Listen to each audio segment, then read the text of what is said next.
इस तनाव को मैं देख रहा हूँ चाइना और अमेरिका के तनाजुर में और खत्ते के तनाजुर में, पूरे खत्ते के। और मैं ये बात हमेशा कहता रहता हूँ कि अब पाकिस्तान में जो भी तब्दीलियाँ आएंगी वो खत्ते के वाक़यात और जो दुनिया के वाक़यात हैं, वो चूँकि पाकिस्तान बिल्कुल दरमियान में इस वक्त जो है वो सुपर पावर्स के बिल्कुल सेंटर में, पॉलिटिकली भी, जोग्राफियाई अंदाज में भी, ताकि तो जो भी फैसले होंगे बड़े, उसमें पाकिस्तान नज़रअंदाज नहीं हो सकता।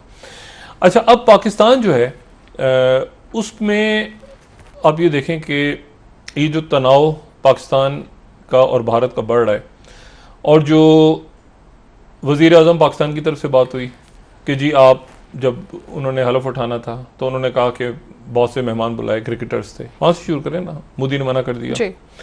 उसके बाद ये हुआ कि वो बढ़ता गया तनाव, बढ़ते बढ़ते ये हुआ कि वो कश्मीर के अंदर जो है वो, उसके बाद फिर 5 अगस्त हो गया, 5 अगस्त हुआ और वो दिन है और आज का दिन है। फिर उसके बाद दोहरी शहरियत, वो और हंगामे शुरू हो गए भारत के अंदर, साथ ही कोरोना वायरस आ गया।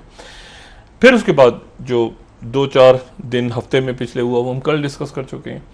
लेकिन असल जो बात है वो ये है कि एक नई चीज़ कल सामने आई, और सामने मैंने आपसे कहा ना कि भारत छेड़खानी चाहेगा, वो छेड़खानी करना चाहे, कोई रीजन ढूंढेगा इस वक्त। उसकी वजह यह है कि अगर वो नहीं ढूंढता, अगर वो देखें ये सीपैक जो है चाइना का, ये बहुत अहम है अमेरिका के लिए भी, चाइना के लिए भी, पूरी दुनिया के लिए भी।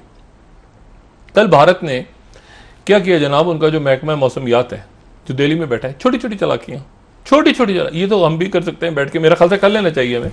उनके महकमे मौसमियात ने जो मौसम दिखाया भारत का, तो उसमें उन्होंने गिलगित बल्तिस्तान का मौसम भी बता दिया है।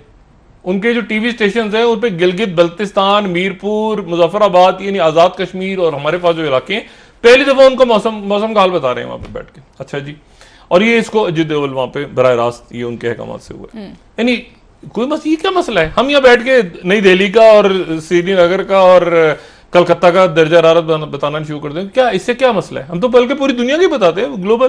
तो उन्होंने उसको भारत में ऐड कर लिया है, भारत का मौसमी हाल सुनाते हैं आपको, आजाद कश्मीर के इलाके, छोटी छोटी चालाकियां। अब मसला ये है, तो ये तनाव इंडिया बढ़ाना चाहेगा।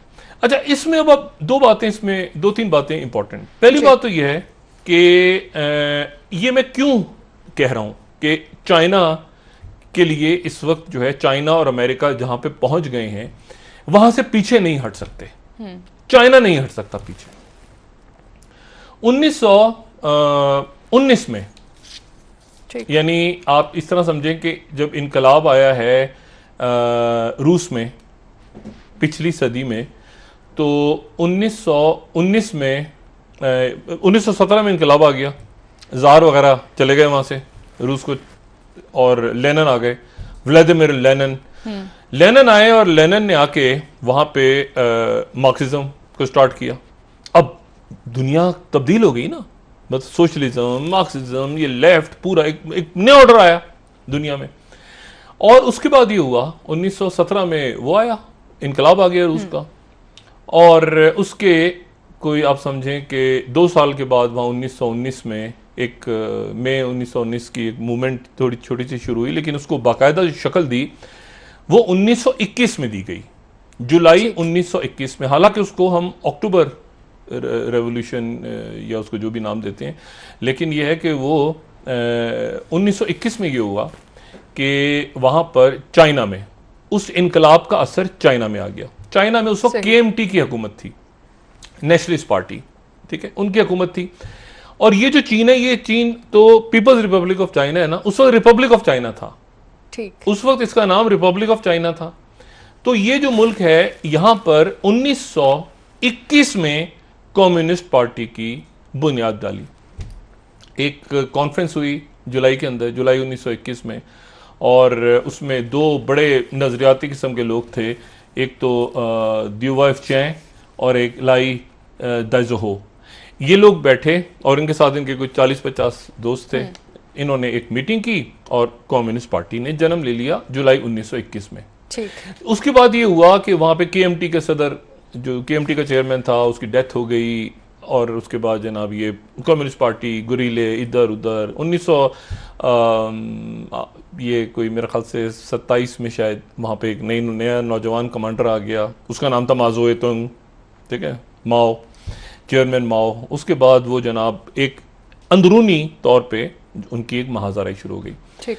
चाइना के साथ था उस वक्त अमेरिका, अंदाजा लगाएं, चाइना के साथ अमेरिका था उस वक्त का। जो चीन है उसके सबसे बड़ा इत्यादी अमेरिका है। ठीक। और चीन की दुश्मनी जापान से, जापान जो है ना उसको तंग कर रहा है। खैर वो चलता गया, ये कम्युनिस्ट मूवमेंट चलती रही, फिर ये लॉन्ग मार्च हो रहे हैं, छापामार कार्रवाइयां हो रही हैं, चलते गए जंग अजीम आ गई, दूसरी जंग अजीम आई तो जापान ने हमला कर चाइना के साथ अटैक हो गया। चाइना का इत्यादी था अमेरिका, फटे चलते रहे, सब कुछ होता रहा, ये वो दांगे में आ गया पीछे। खैर वो खत्म हुई, जंग अजीम जैसे खत्म हुई तो इस दौरान उसके फौरन बाद कम्युनिस्ट पार्टी को संभाल लिया चेयरमैन माओ ने और जबरदस्त करके रख दिया KMT को, जो वहां पे अमेरिकन इत्तेहादी हुकूमत मौजूद थी, रिपब्लिक ऑफ चाइना की। और लॉन्ग मार्च, और ये लॉन्ग मार्च वहीं से निकला है ना चाइना का, इस पर और भी बात कभी करेंगे। खैर वो कूट के वो खुश होते थे, इधर खत्म हो गया, वो मारा गया, ऐलान करते थे माओ मारा गया, माओ उधर से निकल आता था, उस खेत में से निकल आया, फिर उधर से निकल आया, उधर तो करते करते 1949 में चीन जो है वो आजाद हो गया KMT से। ठीक। और रिपब्लिक ऑफ चाइना बन गया पीपल्स रिपब्लिक ऑफ चाइना, जो कि आज मौजूद है। और वहां पर सारी पार्टियां खत्म हो गई और एक पार्टी रह गई जिसका नाम था कम्युनिस्ट पार्टी ऑफ चाइना, जिसको चेयरमैन माओ हेड करते हैं। यह वाकया है 1921 की कम्युनिस्ट पार्टी 1921 में बनती है, 49 में आजादी हासिल करती है। ठीक। अच्छा, अब उसके बाद जिनसे इंस्पायर होकर आजादी हासिल करती है, यानी सोवियत यूनियन से, वो सोवियत यूनियन खत्म हो जाता है 91 में। 1991 में वो सोवियत यूनियन डिसॉल्व हो गया। उसके जो आखिरी सोवियत यूनियन के आखिरी सरबराह थे गोर्बाचोव, मिखाइल गोर्बाचोव, उन्होंने सोवियत यूनियन के खत्म होने का ऐलान कर दिया और रशिया के पहले सदर आ गए जिनका नाम था बोरिस जेल्सन।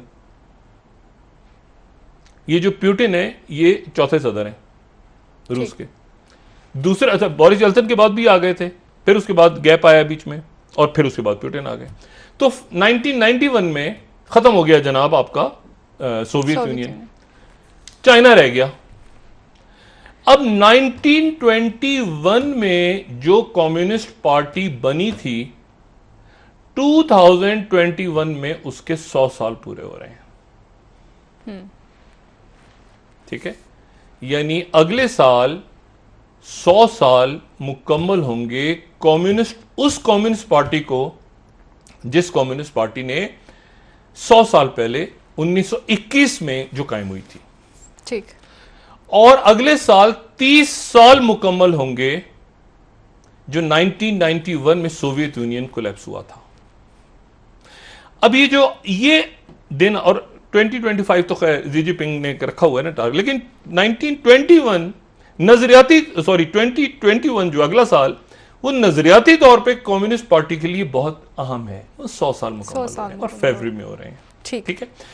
अब ये जो पूरा अरसा है, इसमें वो चाइना जो नए सिस्टम की बात करती है कम्युनिस्ट पार्टी, वो जो बात करती है कि हम डॉलर्स को नहीं मानेंगे, वो जो बात करती है कि पूरी दुनिया के अंदर पुराने चीन को, वो जो चीन में जिसने सदियों तक, जहाँ पे इल्म का जो गहवारा था, जहाँ पे सब कुछ साइंस होती थी, जहाँ पे मेडिसिन होती थी, जहाँ पे एक कल्चर होता था, वो चाइना जो है, उस चाइना को वो रिवाइव करने आ गए।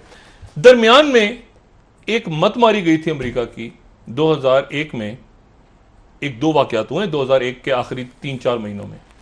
एक तो वाकया ये हुआ कि 9/11 हो गया, जो कि एक अलमनाक वाकया, वॉर ऑन टेरर शुरू हुई। लेकिन दूसरा वाकया ये हुआ कि दिसंबर में चाइना घुस गया WTO में, और उसको घुसाया किसने? अमेरिका ने, क्योंकि चाइना ने हमायत कर दी थी वॉर ऑन टेरर की। चुप, चीनियों का काम है चुप करके काम करते हैं अपना, ज्यादा बोलते नहीं है। वो घुस गए WTO में, जिस पे आज अमेरिका रो रहा है, क्योंकि वो ट्रेड, ये जो टैरिफ वैरिफ लगा रहे हैं, उसके नतीजे में वो WTO में जा रहा है। चीन जा रहा है किसको लेके? अमेरिका को, जिस अमेरिका ने उसको लेकर आया था 2001 में। ठीक। और जिसके नतीजे में आपको ये आईफोन मिलता नजर आ रहा है, बन रहा है, कोई चीन में, कोई ये बन रहा है, कोई पूरी दुनिया में जो चीन की ट्रेड बढ़ी है।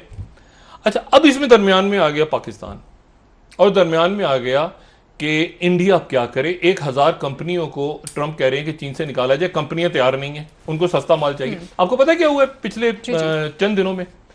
पूरे मशरिक वस्ता में जो बनास्पति चावल इंडिया से जा रहा था, वो सारे ऑर्डर्स पाकिस्तान की तरफ डाइवर्ट हो गए। 59% ऑर्डर्स जो हैं अब मशरिक वस्ता के बासमती चावल के, वो पाकिस्तान की तरफ आ गए हैं। ठीक, सही। तो ये अच्छा, अब इसमें मैंने आपसे जैसे ये कहा कि इस नक्शे को अगर आप टाइम को देखें जो उन्होंने टाइम लगाया है, तो उसमें उन्होंने गिलगित बल्तिस्तान को भी जोड़ दिया।